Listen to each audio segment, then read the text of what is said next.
Now, let us enter into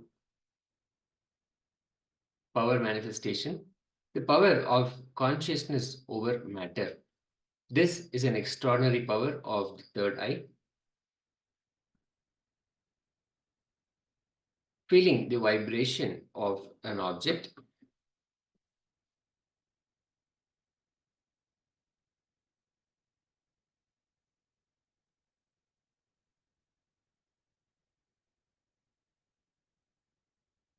this is a simple 4-step process. Open the Living Enlightenment book and receive a powerful cognition. Turn on the video recording.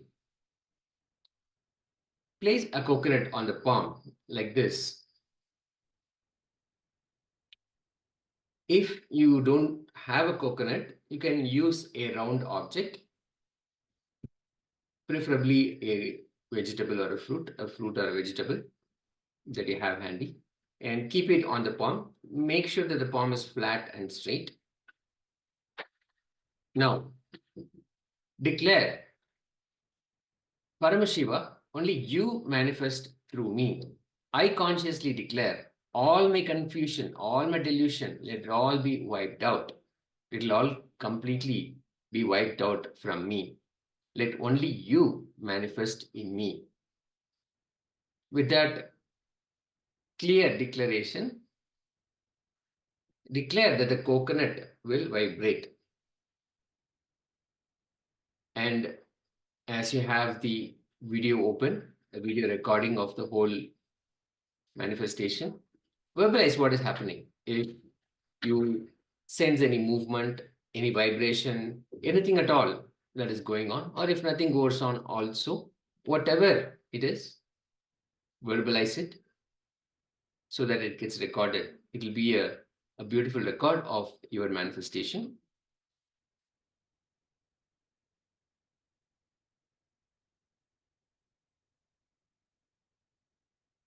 Intensely chant the Mahavakya, Om Nithyananda Paramashivoham, again and again, bringing you back to the space of I am Paramashiva. Only He manifests through you. All the confusions and delusions, let it all become completely wiped out of you. Again and again, coming back to that space of I am Paramashiva. Om Nithyananda Paramashivoham.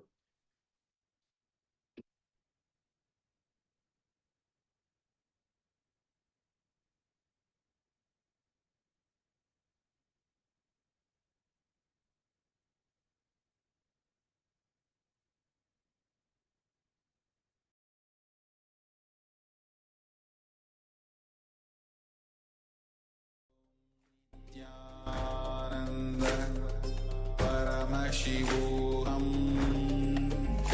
Om Nithyananda Paramashivoham. Om Nithyananda Paramashivoham. Om Nithyananda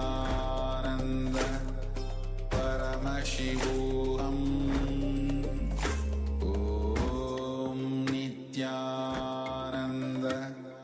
Paramashivoham. Om Nithyananda Paramashivoham. Om Nithyananda Paramashivoham. Om Nithyananda Paramashivoham. Om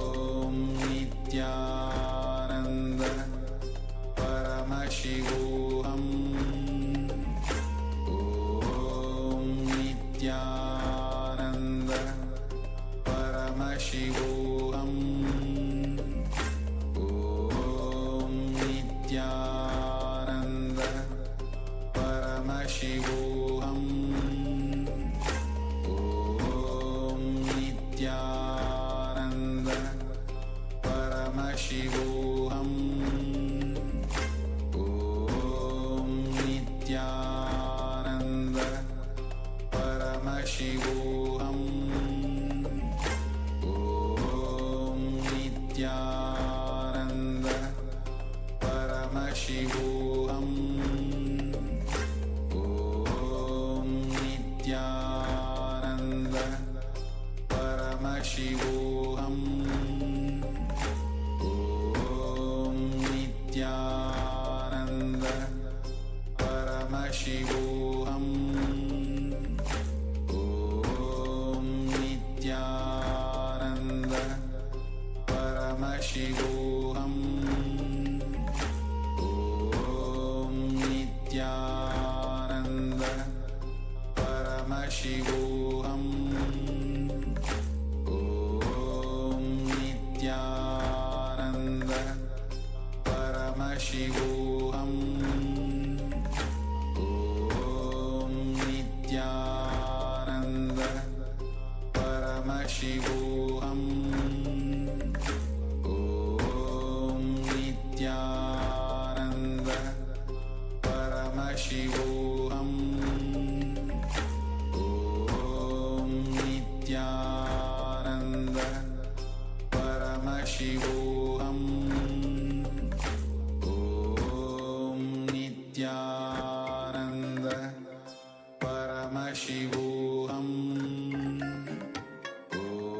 Om Nithyananda.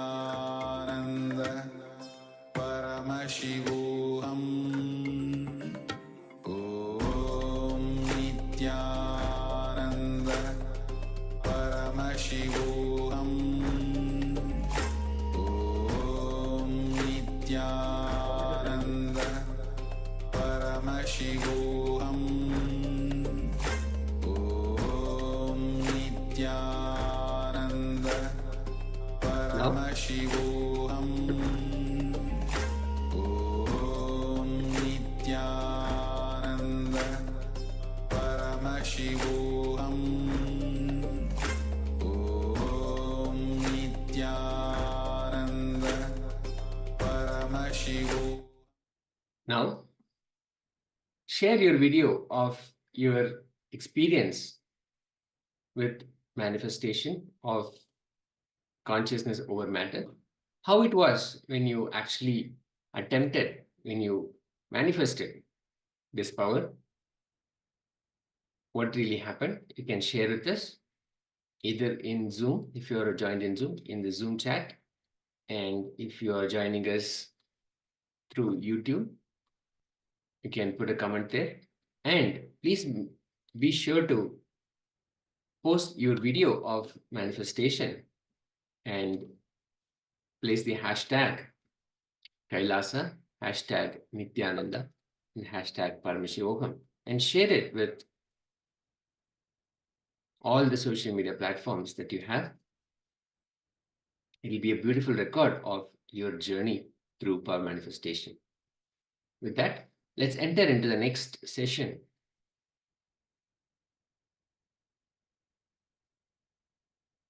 Just wanted to make sure that you have a couple of moments to upload, update your experience with power manifestation while we get ready for the next session.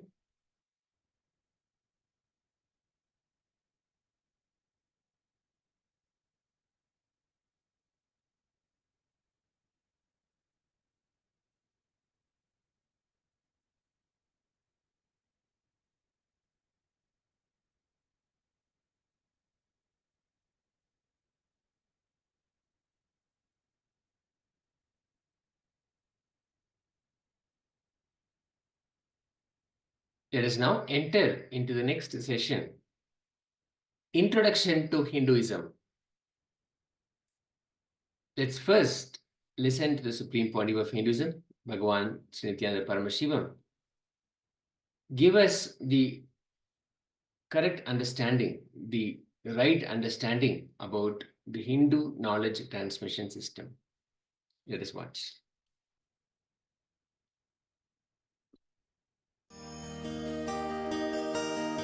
Hindu knowledge transmission is totally different from anything known to the world by the name education.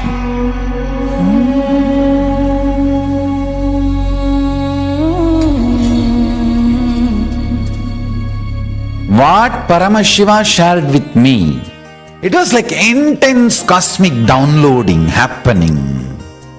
One day, I was looking at him so deeply. Literally, everything he was revealing was getting into my system. So deep, like if he utters one word, like a condensed 1 petabyte material, information will be transferred into my system. Listen. The words he uttered and the quantity and quality of the information transmitted was unimaginable. Every word he was uttering, petabytes of information was getting transmitted into my system. The system was getting loaded. When we say Dakshinamurti teaches in silence, it is not that he never utters a word, but the number of words uttered and the quantity and quality of the knowledge, information transmitted does not logically connect or equate, rationally inexplicable. This is unique knowledge transmission method of Sanatana Hindu Dharma. You cannot use the word education for this, no. That is why we cannot say Nithyananda Hindu University is reviving Hindu education system. No, it is reviving Hindu knowledge transmission system.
The Hindu knowledge system is extremely life positive. It is non-violent. There is no ever any money making out of knowledge, and it is absolutely contributing. The source scriptures of Hinduism, the Vedas, are the pure science of enlightenment, and the agamas are the applied science, the practical knowledge, the practical technology for Veda, Vedanta thought currents. Vedas and agamas are not separate. Combined, they are the source books of Hinduism, given the status of Shrutis, carrying the ultimate scriptural authority, shastra, pramana. From Shiva Samhita of the Vedas starts the whole agamas. So it is always used in the same vein, Veda agamas. Agatam Shiva Bhaktrebhyo Gatam Cha Girija Mukhe Matam Hi Vasudevasya Tasmad Agama Uchyate. That which has come from Shiva's mouth and directly heard and received by Devi Girija, Parvati, which has been ordained by Sri Vasudeva, Vishnu, to govern the world. Therefore, that is called agama. Vedita kila shastrartha saddharmartha nirupanat darshananam pramanatvad veda iti ityamidiyate. We'll repeat. Vedita kila shastrartha saddharmartha nirupanat darshananam pramanatvad veda ityamidiyate. Because it determines the purport of all the communicated Vedita scriptures and of the sacred Dharma, and because it is a standard direct evidence of all philosophers, darshanas, it is called Veda or the truth. There are 108 agamas revealed by Bhagavan Paramashiva over 60,000 years ago. Out of these, the 28 main agamas and thousands of upa-agamas. Upa-agamas means the sub-agamas. And then there are the 64 tantras and the 16 nigamas. Over 20 million verses available, all of these put together. There are 4 parts of agama. The first is the Jnana Pada or Vidya Pada, the sacred knowledge section. The Kriya Pada, the second part, is about the sacred rituals, the actions that connect you to Paramashiva. And then the third part is the Yoga Pada, the original science of yoga, which reveals the Shashtanga Yoga, the 6-limbed yoga, which is directly delivered by Paramashiva. And then the Charya Pada, the enlightened lifestyle, detailed techniques about everyday techniques, everyday walk of life, how to wake up, how to dress, how to keep inner space and outer space both clean and pure. Kriyacharya samopetam yoga jnananvitam param. This is a supreme scripture associated with all the 4 sections: Kriya, Charya, Yoga, and Jnana. The Jnana Pada is truths of Paramashiva entering into individual through transformative, powerful cognitions and power manifestation, which is exactly what we do in every session here. The pure knowledge, Vidya Pada, is divided into 3 portions. Jiva, the self, on 5 states of consciousness, the science to achieve oneness for the self, to achieve oneness of Paramashiva.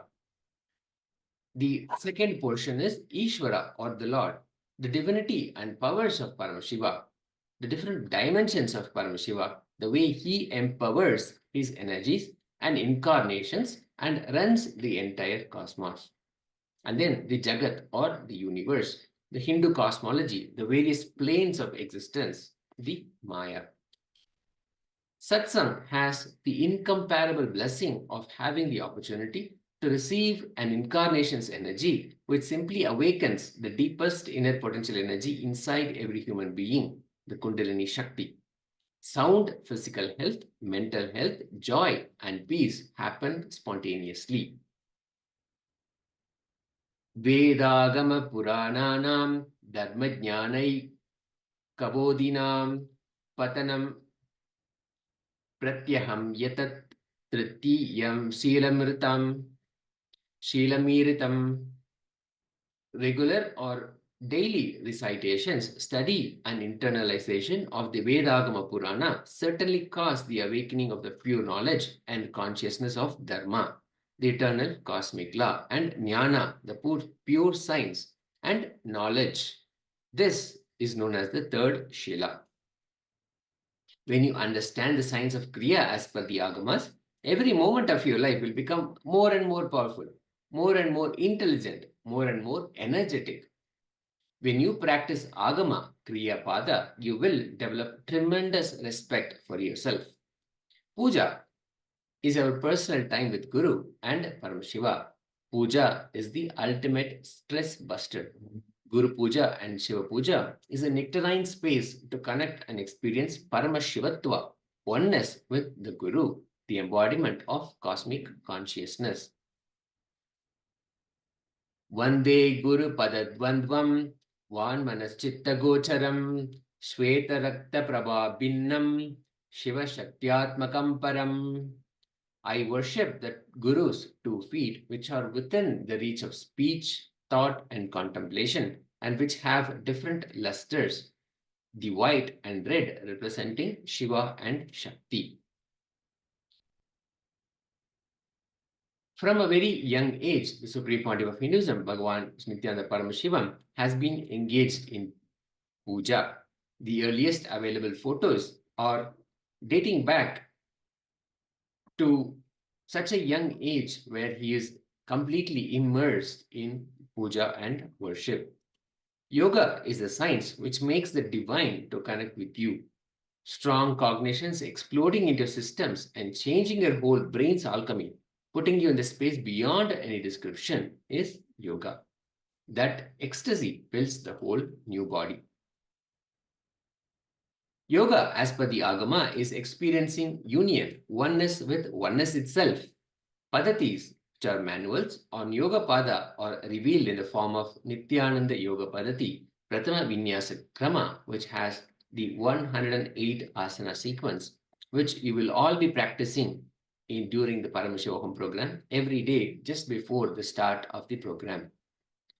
This Prathama Vinyasa Krama, the Yoga Pada, has 12 components: asana, pranayama, mudra, bandha, dharana, japa, parayana, karana, abarana, mandala, aushada, and weightlifting.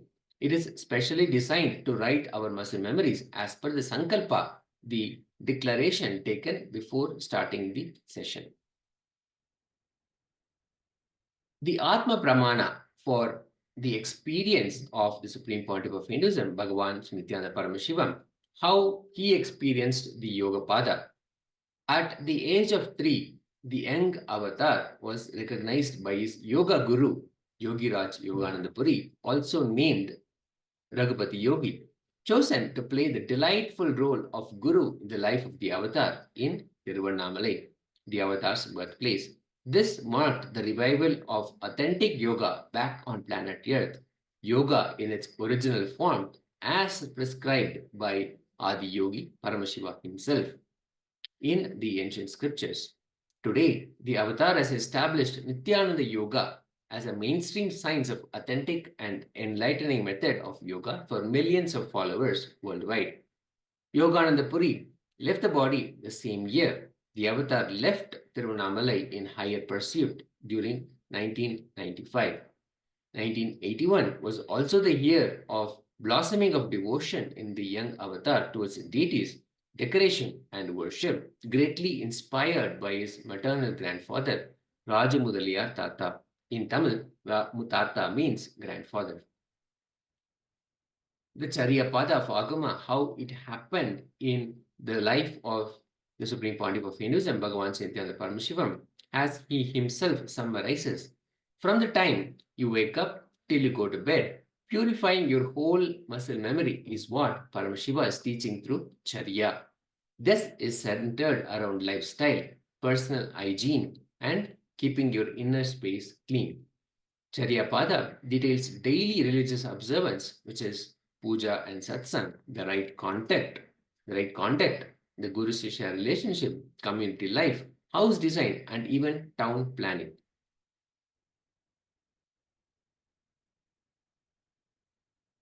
Let us now listen to the Supreme Pontiff of Hinduism, Bhagavan Nithyananda Paramashivam, giving us an introduction to the agama, which is the spiritual science to manifest your reality.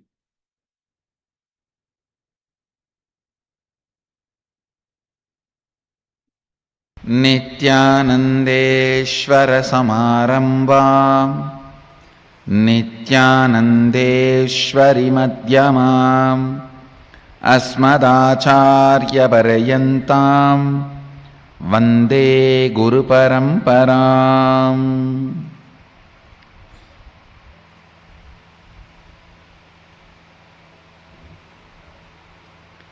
I welcome all of you with my love and respects. I think it will take few more days for me to start on Kena Upanishad because I am so much full of Kumbh Mela.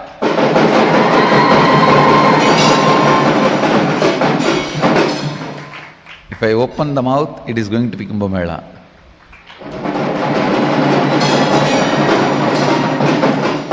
It's all going to be Kumbh Mela, Kumbh Mela, Kumbh Mela. My body is getting ready, getting prepared to initiate the 70 powers of Shiva Agamas.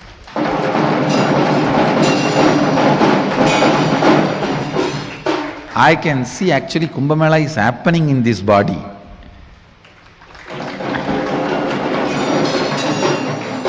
I think the Amrita Kalasha is going to come out from this body only and Kumbh Mela is going to happen there.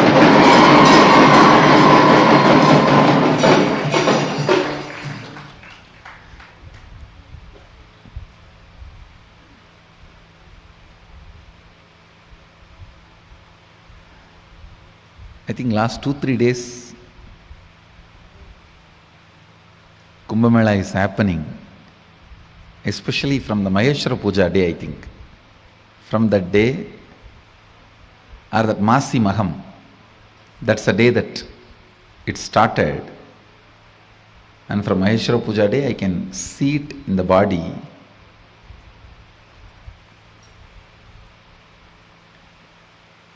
Even the way I handle things, I am seeing so much of love, energy, care, that mood of initiation, Mahadeva's mood of initiation, Dakshinamurti's mood.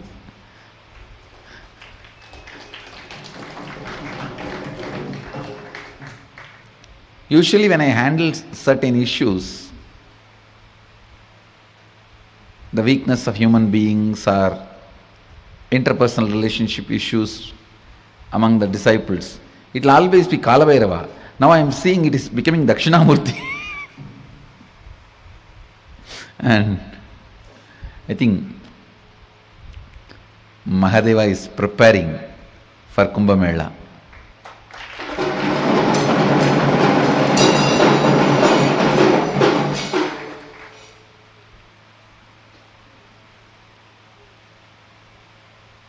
And you can expect in 1 or 2 days the spiritual practice to prepare yourself for Kumbh Mela.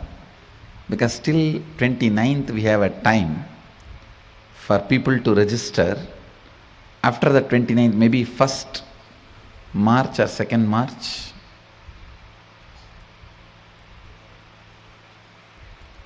First March or the 2nd March, I'll give you the meditation, the exact meditation technique.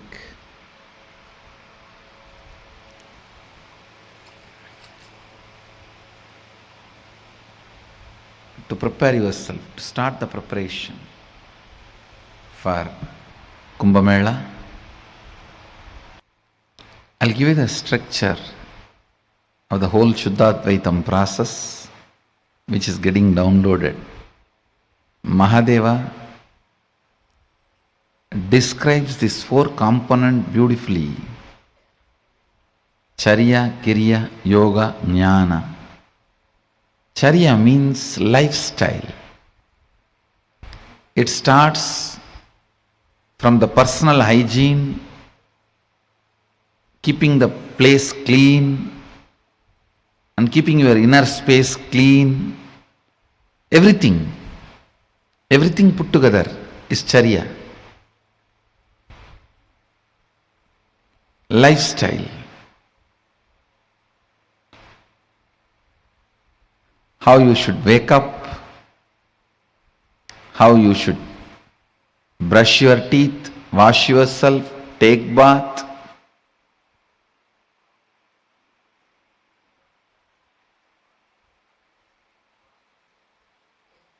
Everything. From the time you wake up to till you go to bed. Purifying your whole muscle memory is what Mahadeva is teaching through Charya. Kriya means the spiritual process.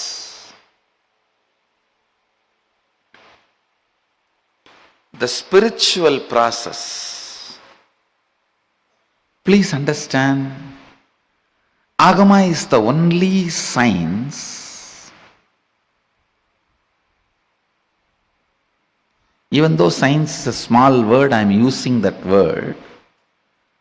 Agama is the only spiritual inner science to manifest anything you want as reality.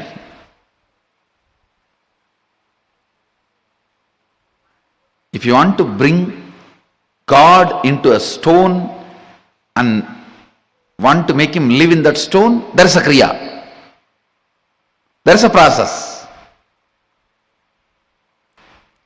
If you want to heal your stomach pain, there is a kriya. There is a process. If you want to heal somebody's cancer, there is a kriya, there is a process. If you want to bring rain, there is a kriya, there is a process. If you want to stop the rain, there is a kriya, there is a process. You want to bring the sun, there is a kriya. You want to stop the sun, there is a kriya. Everything.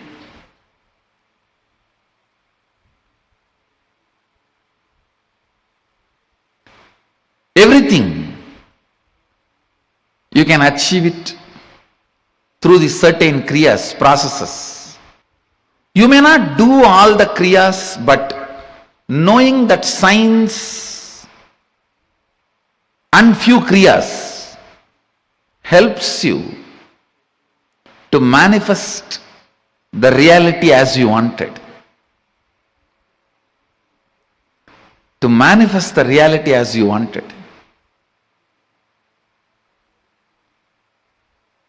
To awaken completion in you. To awaken strength in you. To awaken joy in you. To awaken respect for yourself in you. That's one of the best things Mahadeva does in agama. He helps you to manifest so many wonderful powers. Anybody who practices agama develops tremendous respect for themselves, about themselves. It's not ego. Ego will always be based on powerlessness. Respect will be always, self-respect will always be based on powerfulness.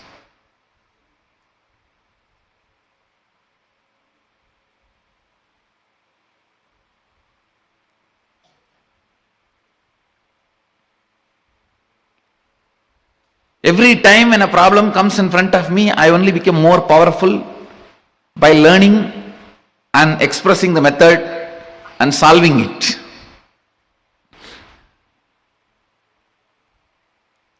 Understand?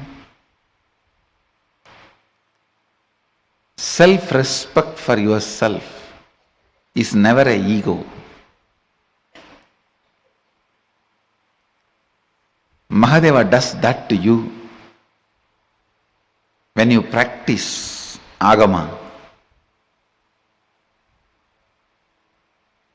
The lifestyle of Shuddha-Advaitam.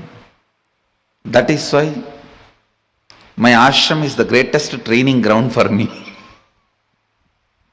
I get trained by my disciples because they invent, say, you bring any problem, I can invent solution. I bring any solution, my disciples can invent problem and out of it. And it's amazing training ground for me.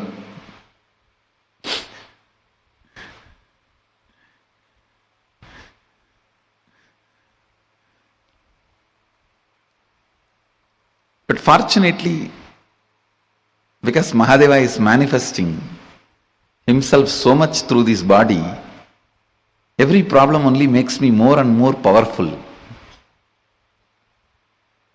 Because now I have one more methodology to solve the issues. One more way of solving the problems. It only makes me more and more powerful. Actually, if you understand the science of kriya, as per agamas, every moment of your life you will become more and more powerful.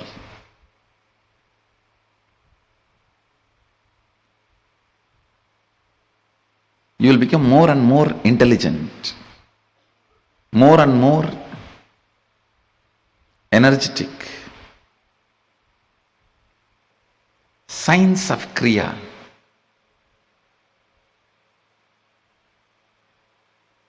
Actually, once you understand the science of kriya, you don't even need to create the fire and pour the ghee. Just by changing your breath, you can manifest the same Agni from your body, and that Agni will manifest What do you want as reality? You don't have to put rice and pour ghee into the fire. If you just put the rice and ghee into your stomach, the fire in your stomach, that Agni, you will manifest. What do you want?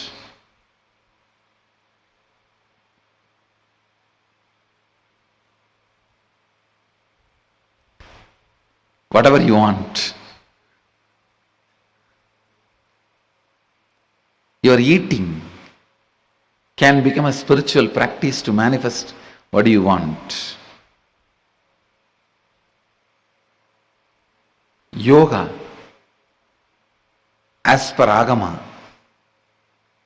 is experiencing union, oneness with oneness itself. Understand? Patanjali's definition of yoga is yogaha chitta vritti nirodhaha. Cessation of the mind is yoga. But Mahadeva's description about yoga, you need to know Mahadeva does not prescribe, propose mind control anywhere in the whole agama. No. He doesn't say thoughtlessness is yoga. No. He says thoughts are too superficial. Don't be controlling or playing or fighting with it. They have no meaning. Why do you want to fight, play, spend time with something which is meaningless, which has no meaning, which is meaningless? Mahadeva's definition about yoga is experiencing oneness with oneness itself. Union with oneness itself is yoga. When you understand that science, you will see the life in different dimension. Jnana. Mahadeva's definition about jnana is enlightened about everything that exists is jnana. Union with oneness itself is yoga. Enlightened about everything exists is jnana. Charya, kriya, yoga and jnana. Lifestyle, processes, union and enlightenment. All these four you will experience, experientially internalize in Kumbh Mela through the 70 various initiations.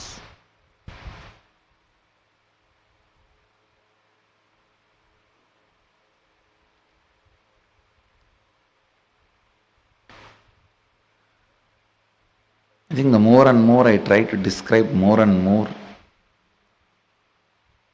I'm stuck for words.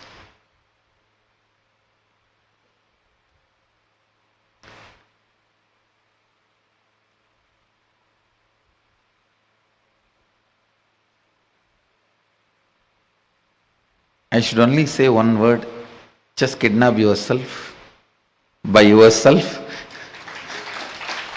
to Ujjaini.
Now, we have heard directly from Supreme Body of Hinduism about this Jnanapada, Yogapada, Kriyapada, and Charyapada. When Paramashiva reflects on you, in the brain, he reflects as Jnanapada, knowledge and cognitions. In the body, he reflects as Yogapada, yogic alignment.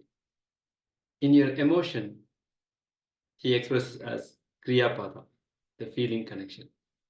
In the lifestyle, he expresses as Charyapada.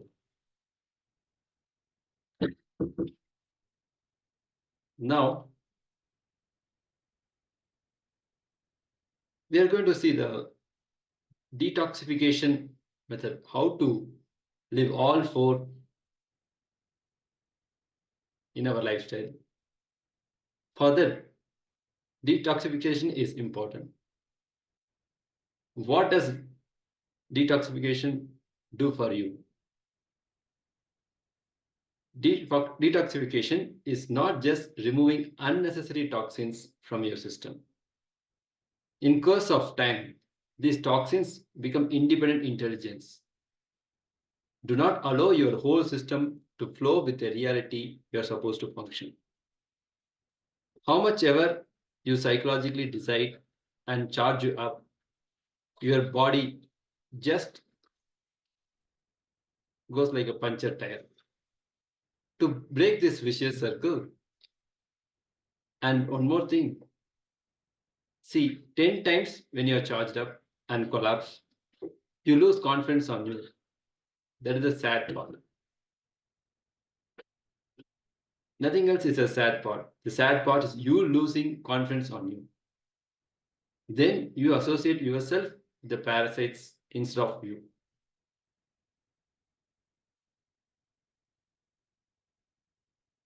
Now, do I need to detox? The yogic definition says every one cell doesn't listen to your will is considered as parasite, anti-being. If you have problems like I want to be integrated, I'm not able to. I want to wake up, but I'm not able to do. I want to be always active, but I'm not able to. Be very clear, your system has toxins and toxic parasites. Understand, if you are a non-vegetarian lifestyle person, even 5 years before, you can be sure you need detoxification.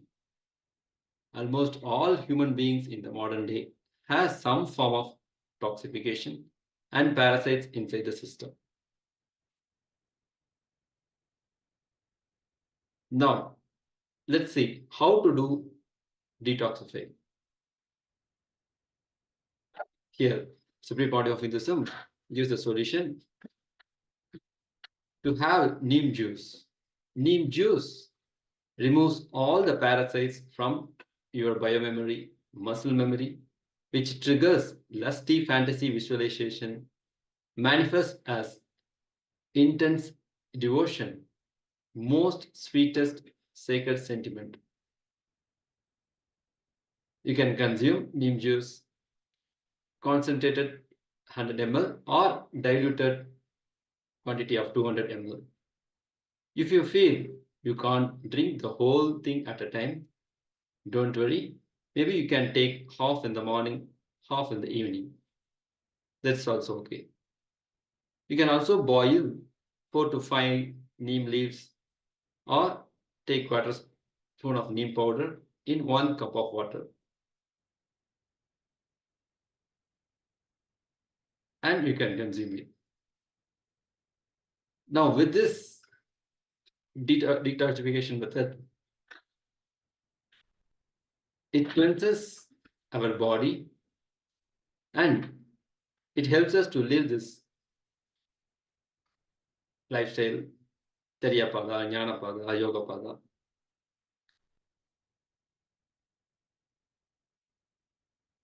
Now, let's enter into the power manifestation. Again, we are going to experience the power of conscious over matter.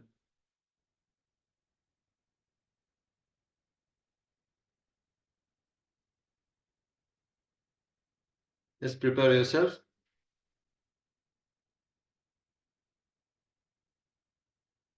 Whatever the powerful cognitions Supreme Pontiff of Hinduism has shared, take one of the powerful cognition and place the coconut on your palm. Keep the palm absolutely flat. The pointy end of the coconut away from you. Declare yourself as Paramashiva, and Supreme Pontiff of Hinduism is manifesting through you. Consciously declare, let all my confusion, delusion, all be wiped off. Let only you manifest in me. Be in the prayerful mood and keep chanting the Mahavakya. Om Nithyananda Paramashivoham.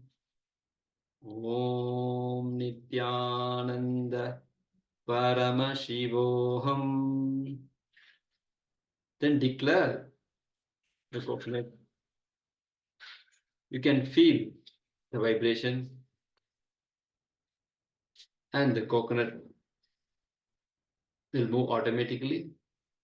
You can feel its energy and you can experience it. You can start recording the whole power manifestation, and finally we can share it with all. Now let's enter into the power manifestation. Please sit straight with your head, neck, and spine straight. And place the coconut on your palm. Start chanting the Mahavakya.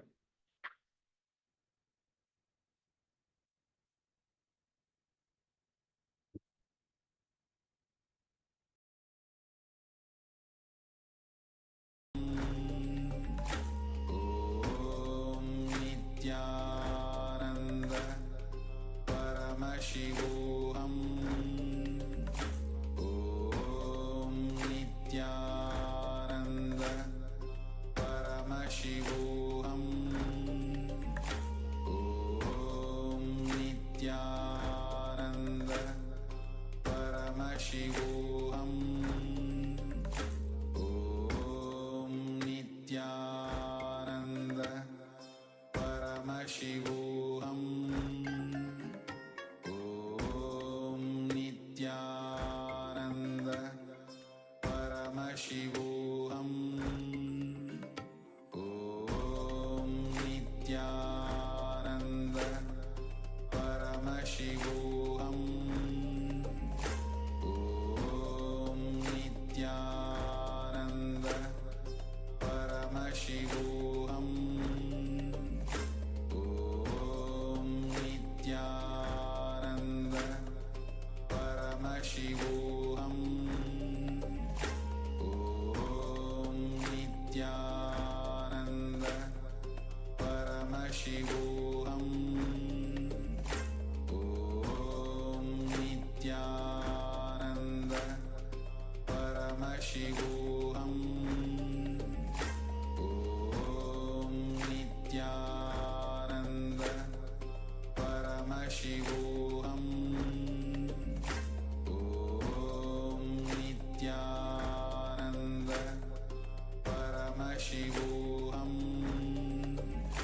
Paramashivoham.